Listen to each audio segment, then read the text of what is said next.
Assalamualaikum teman-teman Beranda Trisa semuanya, teman Beranda Trisa semuanya, teman-teman yang dari generasi milenial nih, yang ketika pertama kali menerima gaji dari pekerjaan pertama, seringkali mengalami suatu kebingungan. Ada suatu kegembiraan menerima gaji dari jerih payah sendiri, lalu kemudian bagaimana mengatur porsi agar kita masih bisa memberikan gaji tersebut disisihkan untuk kebutuhan sehari-hari, memberi pada orang tua. Nah, pada episode Beranda Trisa kali ini, saya akan mendiskusikan hal tersebut dengan seorang financial planner, Mbak Lina Kusumawardani. Kita sapa dulu Mbak Lina. Assalamualaikum Mbak Lina. Waalaikumsalam Bunda. Ya, Mbak Lina alhamdulillah bisa ketemu, terakhir ketemu Mbak Lina waktu wisuda S1 di Universitas Erlangga. Alhamdulillah saya mendengar sekarang Mbak Lina sudah punya karir sebagai seorang financial planner. Begitu ya? Iya. Ya, gelarnya macam-macam loh. Rentet-rentet di belakang gitu ya. Moga-moga gelarnya ilmunya barokah bisa dibagi ke banyak orang gitu ya. Ya. Amin. Mbak Lina, terima kasih sudah mau sharing di Beranda Trisa. Tentunya topik hari ini terkait dengan ilmu dari Mbak Lina dan pengetahuan dari Mbak Lina tentang perencanaan keuangan, kayak gitu. Nah, yang menarik nih adalah gimana sih sebenarnya melakukan perencanaan keuangan bagi teman-teman di kalangan generasi milenial nih. Terutama teman-teman yang baru lulus, lalu kemudian segera mendapatkan pekerjaan, lalu kemudian merencanakan keuangan ketika mendapatkan gaji pertama. Gitu. Gimana nih Mbak Lina? Monggo silahkan. Kalau misalkan untuk perencanaan untuk gaji pertama, pasti kan untuk generasi milenial tuh mikirnya, oh dengan gaji pertama nih, saya bisa belanja apapun, pasti perasaannya senang, seperti itu kan Bunda. Ya, muncul euforia Terus gitu ya. ya euforia untuk ya namanya baru mendapatkan hadiah kan seperti itu. Jadi mereka pasti mikirnya buat beli ini itu sebenarnya kalau misalkan dipikirkan lagi untuk membelikan sesuatu yang berupa barang-barang konsumtif seperti handphone, seperti tas atau seperti baju yang merek-merek branded yang menghabiskan banyak lah ya, istilahnya kayak harganya sangat mahal, itu sebenarnya tidak ada gunanya. Karena kenapa? Karena barang-barang tersebut itu nantinya memiliki nilai fungsinya itu akan turun. Jadi nggak ada manfaatnya di tahun keberapa nanti barang-barang tersebut akan rusak seperti itu. Terus kalau misalkan alangkah baiknya teman-teman itu ketika menerima gaji pertama, alangkah baiknya itu kalian mulai merencanakan apa sih yang akan kita gunakan dengan uang ini, merencanakan tujuan keuangan kalian itu seperti apa nantinya, agar ketika di usia, misalkan di usia 45 kalian udah bisa pensiun seperti itu. Jadi semua pendapatan yang kalian dapatkan itu harusnya direncanakan sejak dini agar semua tujuan keuangan kalian itu bisa tercapai. Nah, sebaiknya juga teman-teman itu sebelum membelanjakan dengan gaji pertama nih ya Bun, itu kalian sebaiknya harus melakukan budgeting, di mana budgeting itu kalian mulai memikirkan, oh berapa persen sih yang harus ditabungkan, oh berapa persen sih yang harus dikeluarkan untuk kayak pengeluaran bulanan, oh berapa persen sih untuk misalkan bolehlah untuk euforia gaji pertama ya, untuk traktir teman-teman atau beli-beli barang yang diinginkan, tapi harus harus dibudgeting gitu.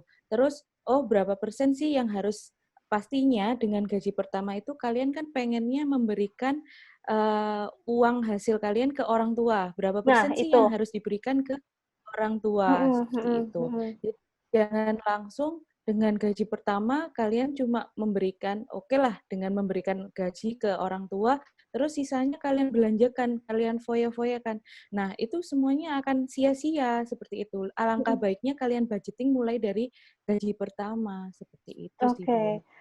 Mbak Lina, sebelum nanti kita menyentuh pada tentang Ya, melakukan budgeting gitu ya. Tadi saya mendengar gitu, ya. sebaiknya ketika terima gaji pertama itu kita harus ngelola uangnya dulu nih. Ngelola uang itu berarti bisa dalam bentuk tabungan, bisa pula dalam bentuk investasi gitu, Mbak Lina. Jadi sebenarnya tabungan sama investasi itu sama-sama namanya investasi, Bun. Cuma tabungan ini kalian apa ya? Kalau investasi itu kan kalian menunda pembelanjaan saat ini untuk pembelanjaan di kemudian hari.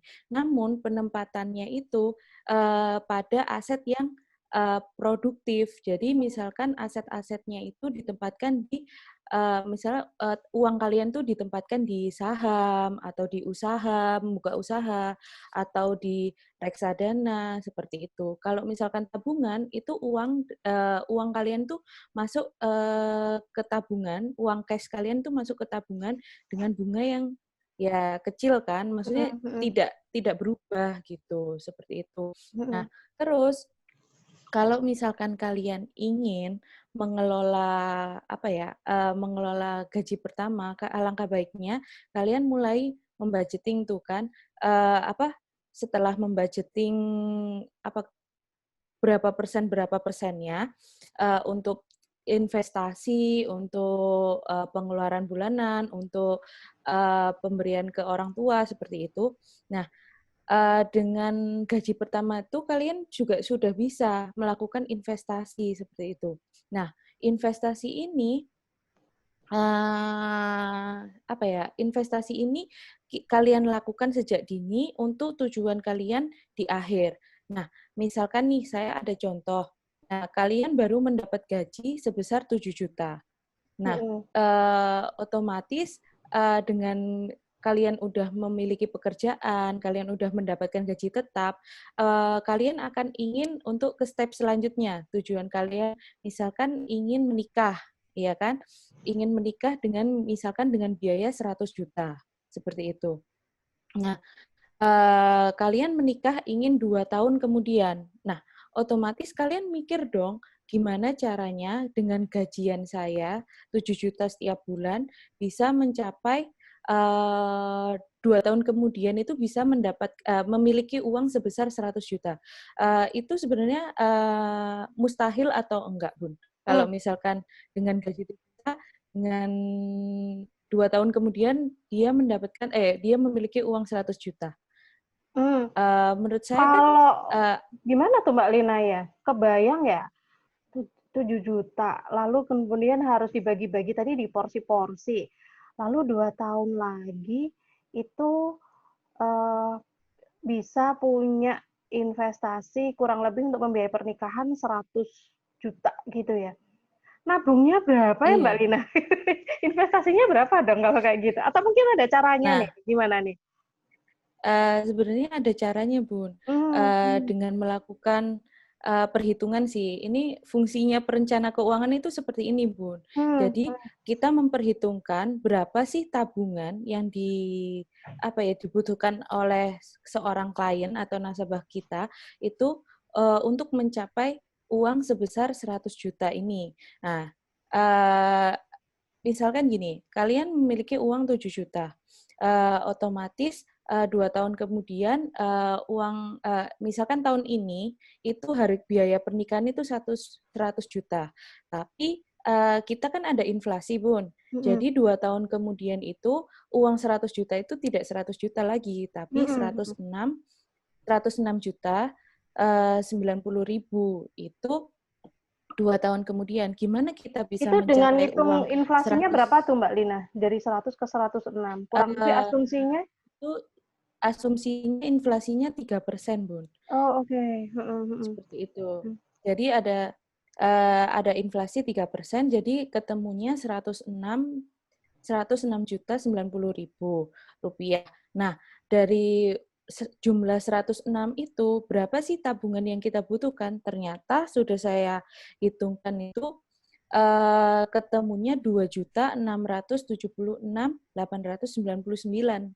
Jadi kalian harus menyisihkan uang sebanyak 2.676.899.900 itu ke dalam bentuk aset investasi dengan investasinya itu memiliki tingkat pengembaliannya sebesar 6,5%. Seperti itu. Nah, contoh aset investasi 6,5% itu seperti ORI 17 kemarin yang dikeluarkan oleh pemerintah. Nah, ORI 17 kemarin itu kan 6,4. Nah, itu setara dengan 6,5 lah istilahnya. Jadi, kalian setiap bulannya itu menyisihkan uang 2.676.899 ke misalkan membelikan dengan obligasi ORI 17 itu atau dengan reksadana seperti itu. Nah, nanti lama-kelamaan otomatis 106 juta itu akan tercapai. Jadi kalian mulai memikirkan tuh proporsi dengan gaji 7 juta ternyata 2,6 istilahnya 2,7 lah. Itu sebesar 40% dari gaji kalian. Nah, 60% dari gaji kalian itu kan bisa cukup tuh, sangat cukup buat pengeluaran bulanan atau dengan memberikan sebagian ke orang tua seperti itu. Oke. Baik, ternyata bisa ya Mbak Lina ya. Tadi itu dengan gaji 7 juta, gaji pertama 7 juta itu kita masih memungkinkan untuk melakukan investasi. Dengan itu tadi, katakanlah 2 tahun, itu didapatnya adalah 100 sekian tuh bisa pula untuk tidak hanya untuk pernikahan aja, mungkin juga untuk studi lanjut, mungkin juga untuk nabung untuk kesehatan dan sebagainya gitu ya. Jadi kalau misalkan untuk kesehatan, Bun, itu beda lagi. Kalau misalkan untuk kesehatan, misalkan untuk keadaan tak terduga, itu sebenarnya kita harus menyisihkan lagi sebagian dana kita untuk yang namanya dana darurat. Jadi dana darurat itu kita sisihkan benar-benar uang cash kita itu kita jadi untuk gini, dana darurat itu kan dana yang kita keluarkan ketika sesuatu hal terjadi yang tidak terduga. Nah, terus untuk single nih, itu dana darurat itu sebesar 6 kali dari pengeluaran setiap bulan. Misalkan nih, saya pengeluarannya 1 juta. Otomatis dana darurat yang saya miliki itu harus 6 juta. Itu dalam bentuk cash. Jadi kalau misalkan saya tiba-tiba sakit, saya itu mengambil 6 juta itu. Dengan mudah gitu kan ya. Karena bentuknya kan Iya, cash, dengan mudah gitu. Mungkin cash, tabungan iya. biasa yang tidak bentuknya seperti katakanlah didepositokan, kan gitu. Itu kan nggak bisa toh Mbak Lina Iya, kalau misalnya diambil iya benar. dadak gitu kan ya. Oke, Iya, tuh. Mbak Lina, tadi yang menarik adalah tentang porsi pembagian nih. Gitu ya, tentang iya. porsi pembagian. Gimana sih sebenarnya persentase atau portofolio pembagian dari gaji pertama tadi? Kalau tadi udah kesebut nih, kalau investasi berarti sekitar 40% dari yang kita terima. Belum tadi nanti kemudian kita harus biaya kehidupan sehari-hari, lalu kemudian memberi pada orang tua, atau mungkin tadi menyisakan untuk dana darurat. Gimana nih pembagiannya? Monggo silakan. Jadi alangkah baiknya kalau misalkan kalian menerima gaji pertama nih bulan pertama banget kalian mendapatkan uang atau gajian. Nah, itu alangkah baiknya 20% 20% dari gaji pertama kalian itu untuk berinvestasi. Nah, terus otomatis kalian kan pengen tuh memberikan gaji pertama ke orang tua. Bolehlah katakanlah 25% dari gaji kalian kirimkan ke orang tua. Terus untuk 55%-nya itu untuk pengeluaran bulanan. Kenapa kok 55% saya hitungkan? Karena itu tadi dengan generasi milenial biasanya kan dengan gaji pertama euforianya nih sangat tinggi. Jadi otomatis bolehlah untuk gaji pertama saja ini pengeluaran kita sebanyak 55%.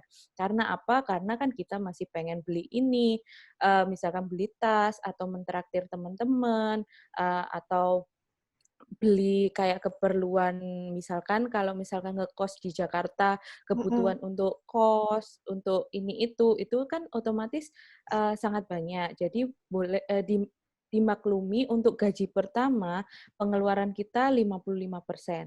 Namun untuk bulan kedua itu alangkah baiknya dirubah lagi.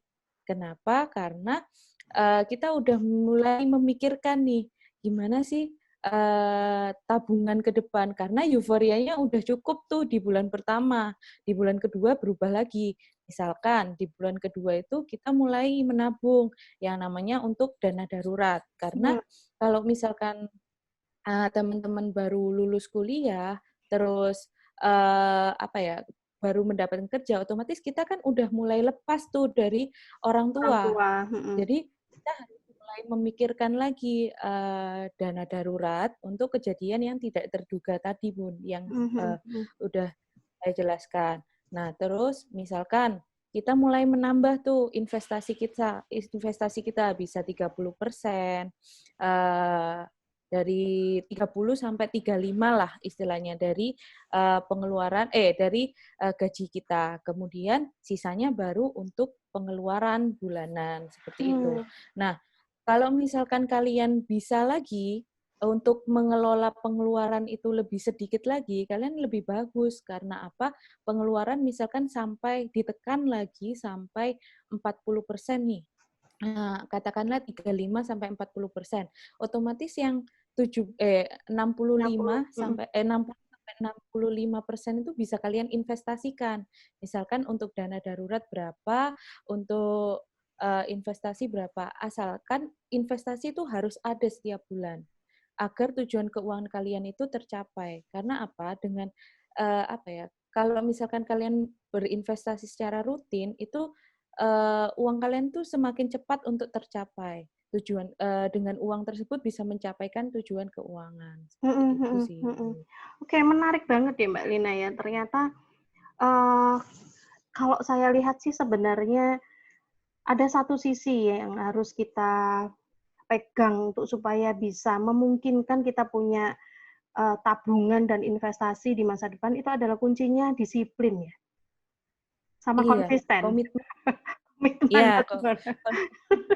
komitmen sama disiplin. Ya, karena kan sudah pasti godaannya pasti banyak gitu ya, apalagi kalau tadi Mbak Lina menyebutkan bahwa gaji pertama pasti ada euforia, dulunya nggak pernah megang uang dari hasil keringat sendiri, sekarang udah punya nih. Lalu kemudian ada euforia pula, katakanlah adalah harus memberikan pada orang tua misalnya.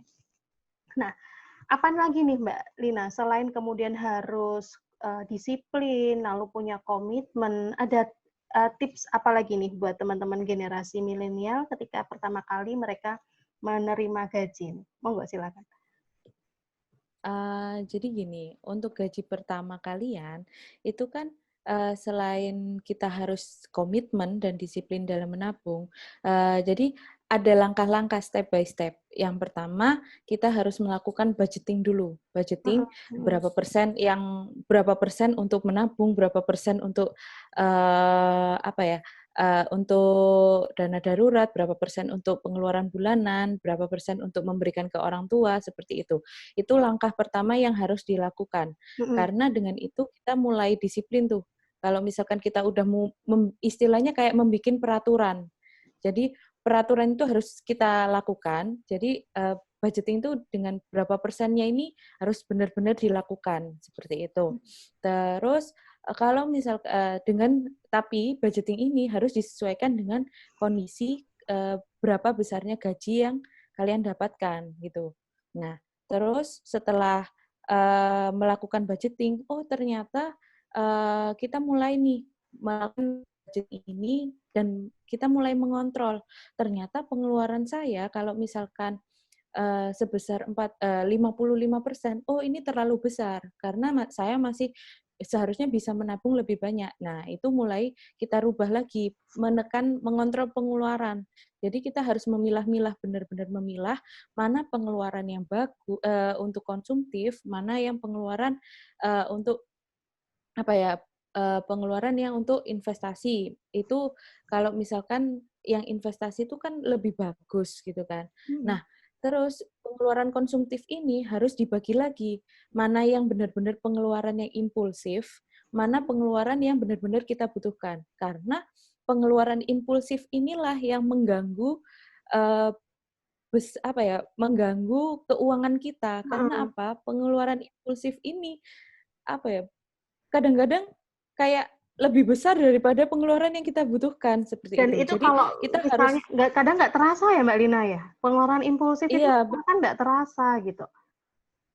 iya benar. Mhm. Misalkan ada temen beli, lipstik nih, Mhm. merek ini, oh bagus warnanya, padahal kalian udah punya nih warna yang seperti itu. Jadi kalian otomatis beli atau dikasih tahu tentang tas atau ada all shop, diskon, kalian mulai menekan-nekan tuh Mhm. online shop yang diskon. Nah, itu sebenarnya itu pembelanjaan impulsif yang harus kalian tekan, benar-benar kalian tekan. Mhm. Mhm. Kalian pilah apakah itu benar-benar butuh atau enggak.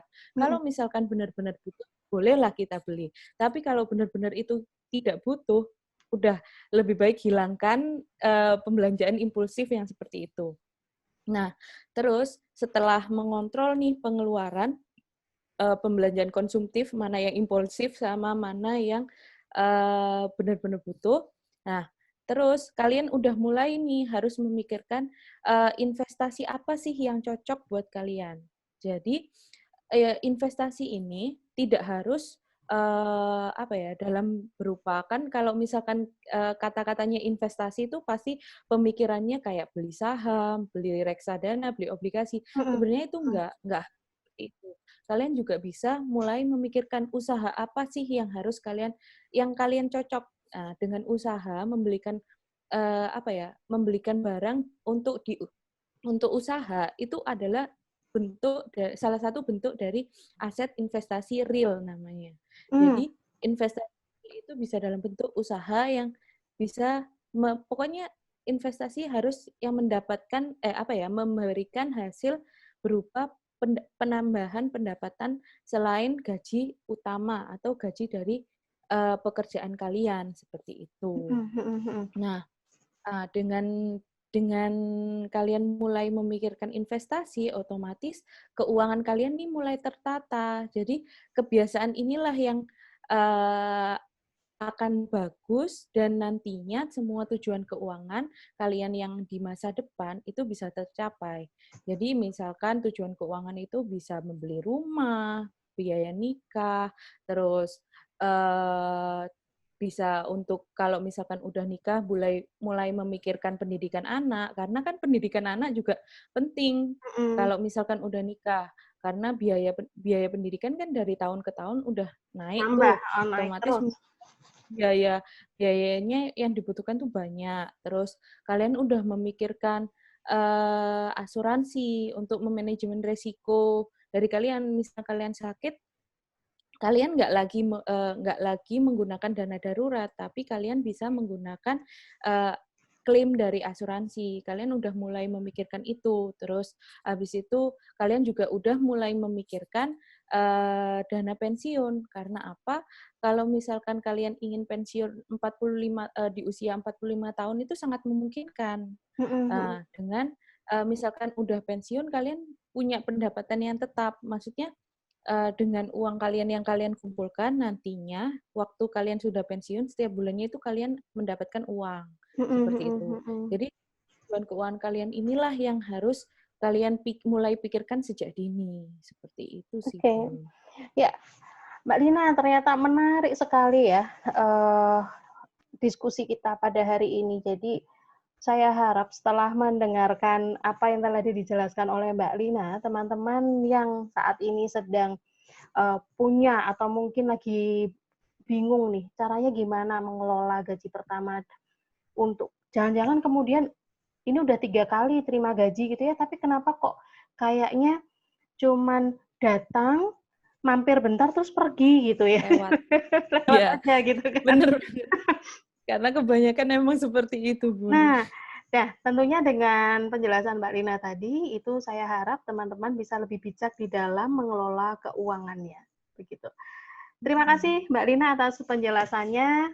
Semoga Mbak Lina selalu dalam kondisi sehat di Yogyakarta dan semua Amin. urusannya di sana dilancarkan Allah Subhanahu wa taala.